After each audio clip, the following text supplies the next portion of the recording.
والله من راسكو يعني ل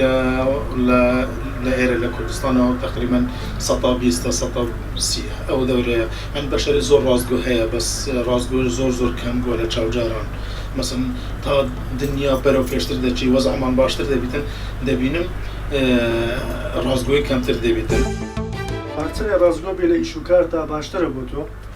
إذا تاني راسكو بيلا غير خلقة ببوني مثلا هالبجان بي برادر بي إشوكار بي واني برانبر باورت بيكنو متپانت پێکەن شەرتە ئەوەیە کە ڕازگۆ بێ لە ئیشەکەت و بیچەسپێنی بۆ بەرامبەر کە بەرامبەر ئیشەکەی تۆ ببینێت و ڕازگەکەی تۆی بۆ